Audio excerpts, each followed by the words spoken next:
Assalamualaikum warahmatullahi wabarakatuh. Salam sejahtera, selamat malam untuk kita semua.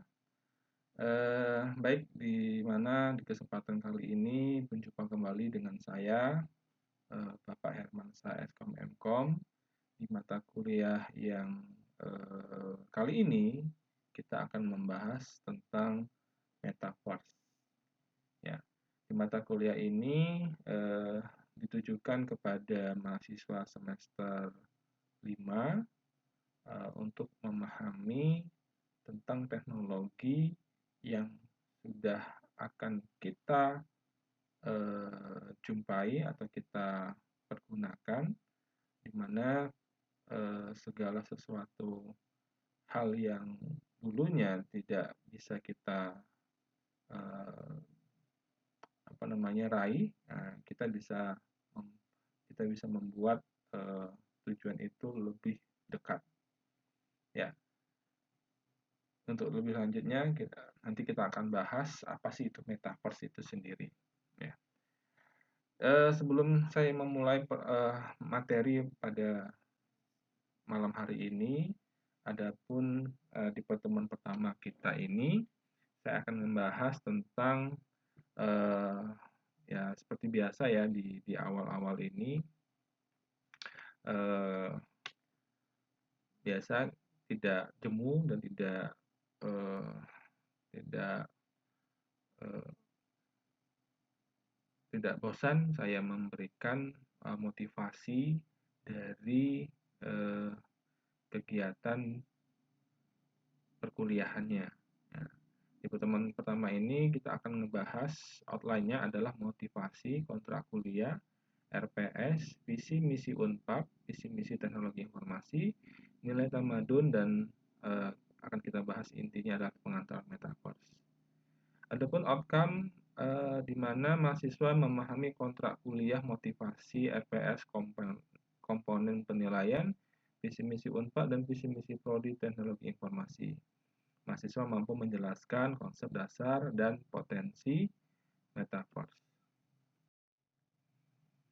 Ya, ini merupakan siapa saya ya. Kita bisa lihat di sini di slide berikutnya. Di sini saya dengan saya sendiri Hermansyah Skom Mkor, saya merupakan eh, kepangkatannya lektor dengan NIDE 0114018401. Buku yang pernah saya buat adalah Mobile Application to Pelestarian Mangrove dan penerapan metode waterfall dalam perancangan sistem informasi manajemen kegiatan masjid. Nanti teman-teman mahasiswa sekalian bisa kontak saya bila ada sesuatu hal yang memang ingin dibicarakan. Oke, adapun visi misi Unpad, ya visi misi Unpad itu diawal dari visi Unpad sendiri sebagai perguruan tinggi swasta yang terkemuka berbasis religius dalam mengembangkan iptek yang bermanfaat bagi kemaslahatan umat.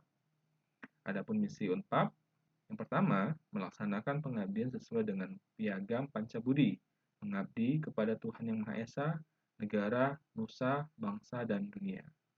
Kedua, mengembangkan iptek berdasarkan Al-Quran dan hadis, mencerdaskan kehidupan bangsa, dan menggali sumber-sumber ilmu yang berfaedah dalam bidang iptek dan imtak. Yang ketiga, melaksanakan pendidikan penilaian pengabdian untuk bangsa dan negara Indonesia yang mutunya dapat bersaing secara nasional dan internasional dalam fitrah pengabdian terhadap Allah Subhanahu wa taala. Yang keempat, mendorong fungsi kekhalifahan dalam mewujudkan kebahagiaan kehidupan manusia dalam dimensi dunia dan akhirat. Yang terakhir, kelima, melestarikan sumber daya alam dan lingkungan serta kehidupan sesuai dengan syariat Islam. Kemudian visi misi Unpad ini disaring kembali. Salah satunya adalah visi misi dari program studi kita sendiri, yaitu teknologi informasi. Adapun visi dari teknologi informasi yaitu adalah menghasilkan lulusan yang berbasis religius dan unggul pada bidang teknologi informasi yang bermanfaat bagi kemaslahatan umat. Dan misinya adalah yang pertama, melaksanakan proses pembelajaran di bidang ekonomi, teknologi informasi, kemudian melaksanakan penelitian di bidang teknologi informasi, dan melaksanakan pengabdian, mengembalikan serta profesional akhlak integritas meninggalkan masyarakat Indonesia. Ya, kita lanjut saja visi misinya, mungkin nanti bisa dibahas selanjutnya. Ya, adapun 10 nilai tamadun Unpad, ya, di sini akan saya bacakan satu-satu. Yang pertama, satu, dalam kehidupan kampus dan pergaulan sehari-hari, seluruh aktivitas akademik harus mampu menjadi masyarakat yang memiliki sopan santun yang tinggi. Yang kedua, seluruh aktivitas akademik melaksanakan pengajian Al-Quran secara berkala dan terukur, dan menghormati dan memperingati hari besar Islam serta berpakaian muslim seminggu sekali pada hari Jumat. Ketiga, seluruh aktivitas akademik harus mengamalkan piagam Pancabudi, mutiara hikmah, 7 nilai dasar-dasar, kebijakan mutu, visi dan misi, serta semboyan Unpad yang diterapkan pada proses belajar dan mengajar. Dan keempat, seluruh aktivitas akademik mengamalkan kampus bersih, asri, lestari yang didasarkan atas pemahaman tentang budaya peradaban bersih dan budaya peradaban hemat energi. Yang kelima, seluruh aktivitas akademik dalam melaksanakan pekerjaan dan pelayanan wajib melaksanakan service excellent 3S, yaitu senyum, sapa, dan salam. Serta wajib melaksanakan etika berkomunikasi yang baik antar pegawai, mahasiswa, dosen, dan pimpinan. Yang keenam, Universitas Pengembangan memiliki warna-warna kebesaran antara lain putih, kuning, biru, coklat, hijau, merah, dan ungu. Wajib menggunakan dan melestarikan simbol-simbol ornamen artefak dalam penataan lingkungan, bangunan, ruangan, baju, jaket alma mater, toga, dan pakaian-pakaian kebesaran lainnya, serta plakat cenderamata Unpad yang berlandaskan kepada budaya kearifan lokal serta memiliki napas dan warna keislaman. Yang kedelapan, melestarikan istilah dan makna budaya, menghargai pada tokoh-tokoh yang berjasa pada Unpad dengan menambalkannya pada penamaan ruang-ruang di seluruh kampus. Yang sembilan, seluruh aktivitas akademik dalam melakukan segala tanggung jawab yang diberikan kepada seluruh akademik melaksanakan dengan sebaik-baiknya, memiliki sifat mandiri serta meningkatkan kemampuan penguatan keahlian nasional untuk lebih memanusiakan masyarakat serta menyatukan semua tekad dalam pemahaman umat tamadun mandiri, maka ditetapkan sebagai logo tamadun mandiri sebagai pemersatu. Dan kalau logo tamadun sendiri itu yang di sini ya, yang gambarnya ada warna kuning. Oke, adapun Unpad membangun desa, membangun Indonesia, terdiri dari 7 nilai dasar yayasan. Yang pertama, menjaga kemurnian akidah, tauhid, dan melaksanakan syariat, syalat, zikir, dan lain-lain. Kedua, bersyukur, bersukacita, dan tidak mengeluh. Ketiga, rendah hati, sederhana, jujur, apa adanya, memanfaatkan dan tidak marah. Keempat, berpikir positif, berprasangka baik, dan tidak berkuncing. Kelima, berbuat baik, mengubah, dan respect. Keenam, berempati dan memberikan solusi, bukan mengkritik ataupun mencela. 7, patuh kepada pimpinan dan mentaati peraturan. Dan budaya yang 4 itu adalah budaya peradaban bersih dan budaya peradaban hemat. Oke, jadi untuk pembahasan nanti yang akan kita lakukan pada 16 kali pertemuan ini itu tentang apa sih metaverse, bagaimana berhubungan dengan ekonomi, keamanan, dan hak guna ya yang bisa kita buat ya. Oke, di pembahasan pertama ini adalah pengenalan metaverse masa depan dunia virtual, di mana dunia virtual terhubung dan terus berkembang dari konsep awal hingga aplikasi terkini. Perjalanan metaverse telah mengubah cara kita berinteraksi, bekerja, dan bahkan berbelanja. Ya, ini sudah kita rasakan saat pandemi kemarin ya. Nah, jadi banyaknya keterbatasan akses kita keluar, maka tidak mau teknologi ini membantu kita untuk mengganti kegiatan tersebut.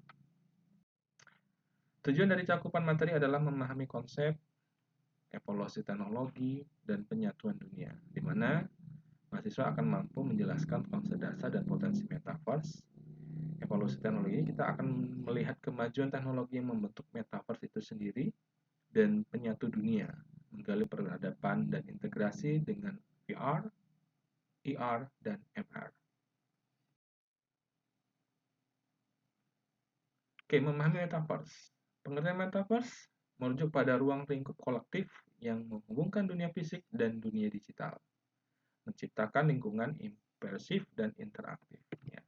Jadi di kampus kita yang Unpad sendiri ya, di bawah yayasan naungan yayasan Khairudin Yahya, mereka juga memiliki apa namanya ya, sebuah keilmuan ya, keilmuan kalau metaverse ini adalah fisik, dunia fisik dan digital.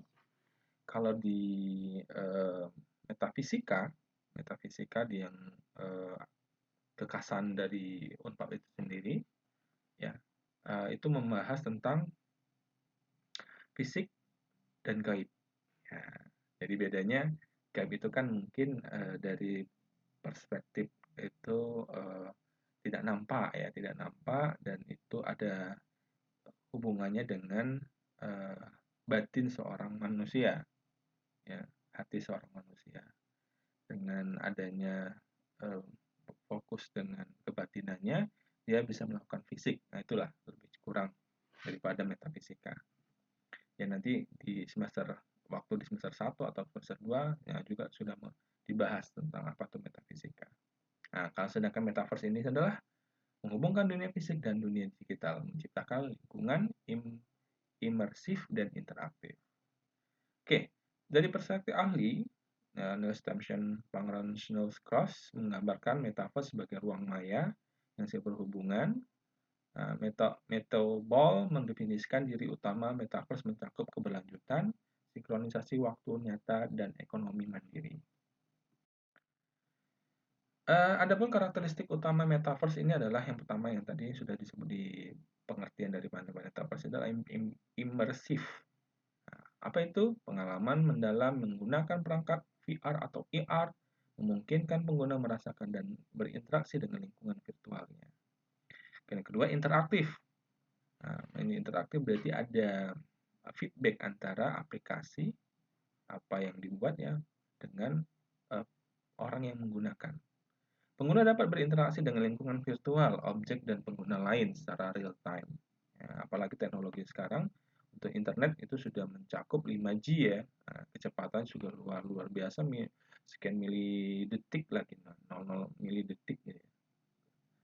Kemudian interoperable aset digital dapat dibagikan antara platform, memperluas dan interaksi dalam metaverse itu sendiri.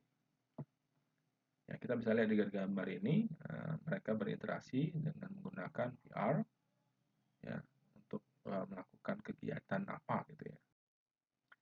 Oke, adapun sejarah dari metaverse ini sendiri adalah yang pertama digunakan dari novel Snodgrass tahun 92.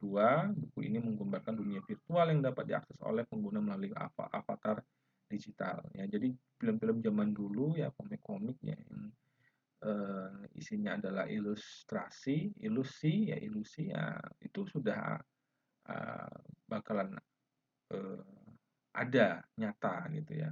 Nah, pada zaman saya dulu masih SD ya, masih SD atau masih TK, melihat film-film yang berhubungan dengan teknologi, hal-hal yang memang nggak kita sangka ya itu akan ada ya.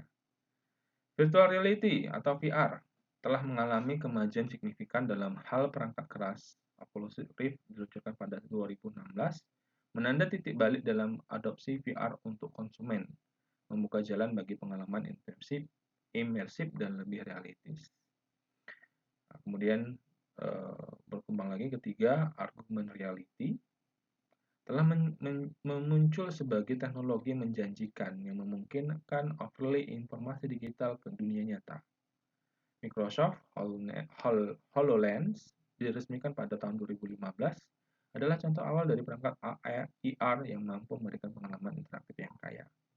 Blockchain dan NFT telah evolusi kepemilikan aset digital memberikan cara yang aman, transparan untuk memverifikasi, mengolah, dan digital yang lebih untuk dunia virtual sendiri. Apalagi di sekarang ini kita kenal yang namanya AI atau AI, Artificial Intelligence, dengan teknologinya terus mendorong interaksi dan pengalaman pengguna di metaverse itu sendiri. AI sendiri dapat digunakan untuk mengoptimalkan simulasi, kontrol karakter, dan banyak lagi, menjadikan dunia virtual lebih dinamis dan responsif. Ya, jadi awal mula konsep metaverse itu tahun 92, ya kita lihat di awal tadi dari novel Snow Crash, ya. Kemudian ada 2003, era metaverse pertama itu menjadi populer dalam sebuah platform pertama, ya, platform dunia virtual di 2003. Kemudian di 2010 peningkatan VR, ya, sudah adanya VR, virtual reality, itu sudah pakai kacamata, ya, pakai handphone, ya, karena kan Android itu kan mulai ada itu 2010, ya, sudah banyak di orang bisa punya. Gitu. Kemudian saat ini metaverse berkembang, perusahaan seperti Meta, Facebook, Microsoft, dan lain sebagainya menerapkan sudah yang namanya metaverse. Nah, yang kita sudah rasakan itu. Dan masa kini dalam metaverse, ya, yaitu adalah pertama integrasi blockchain, di mana blockchain ini memungkinkan kepemilikan digital yang aman dan terintegrasi, dan terdesentralisasi dalam metaverse. Kemudian ada penerapan NFT yang digunakan untuk mewakili kepemilikan digital dalam seperti membuat avatar, item virtual, dan lain sebagainya. Transformasi digital melalui metaverse, ya, contohnya perubahan cara hidup, ya. Jadi kita dengan adanya nanti metaverse ini sendiri, kita akan merubah cara kita berinteraksi dengan secara sosial, ya, belajar dan bagaimana bekerja. Ya, ini memang sudah belahan-belahan, ya, dari mulai COVID kemarin dan saat ini teknologi teknologi AR dan VR ini sendiri yang nantinya akan membangun sebuah metaverse sendiri. Pengalaman virtual baru dengan ada metaverse memungkinkan pengalaman baru dan interaksi sesuai dengan pembelajaran dan pekerjaan sendiri. Potensi ekonomi metaverse sendiri, ya, gampang, ya, lapangan kerja baru. Jadi kita dengan adanya desain dunia virtual, pengembangan NFT dan manajemen komunikasi digital, ini adalah sebagai salah satu contoh lapangan kerja baru. Ya, jadi bahkan orang bekerja tidak perlu harus ada di lokasi, ya. Ya, cukup dia di kafe, kemudian video call atau, ya, mengadakan Zoom Meet dan sebagainya. Itu merupakan salah satu contoh bagian dari teknologi yang akan dibuat untuk metaverse. Ya, nanti kalau sudah pakai metaverse, mungkin tidak lagi menggunakan laptop atau handphone, tapi sudah menggunakan alat yang namanya VR atau VR. Kemudian e-commerce virtual, mencoba produk virtual sebelum membeli, meniru dan pengalaman. Jadi ada banyak contohnya, ya, di YouTube bisa kita lihat. Ya, dari aplikasi metaverse ini dalam beberapa bidang, ya, pendidikan, ruang kelas virtual untuk simulasi imersif, ya, seperti dilihat di contoh gambar, ya. Nonton konser juga simulasi untuk belajar, menyuntik misalnya, membedah dan sebagainya, yaitu untuk kesehatan ataupun hiburan, ya, konser-konser tadi. Jadi bahkan ada satu tempat memang mereka tidak mendengar suara orang yang di sekeliling. Jadi dia menggunakan VR, alat VR, kemudian suaranya itu terdengar sendiri, gitu. Dan mereka terhubung semuanya dalam satu konser. Jadi kayak, ya, diem-diem aja gitu. Kayak orang joget-joget cuman nggak ada suaranya kalau kita yang nggak pakai apa, ya. Itu sudah ada. Ya, jadi metaverse adalah untuk melihat masa depan kita, ya, berkembang dan berpotensi mengubah banyak aspek kehidupan dengan keberlanjutan, ya, semakin terintegrasi dalam kehidupan kita, membuat peluang dan tantangan baru. Ya, tugasnya adalah buatlah artikel singkat 300 sampai 500 kata, potensi metaverse di Indonesia dan bahas peluang dan tantangan yang mungkin dihadapi di Indonesia. Ya, nanti kita jumpa, nanti kita tinggal kirim juga nanti hasil tugasnya ke email saya tadi di awal ada ya, hermansa@pancabudi.ac.id. Oke, baik, terima kasih untuk kesediaannya untuk mendengarkan materi pada pertemuan pertama kita ini. Saya sudahin, kita jumpa lagi lain waktu. Assalamualaikum.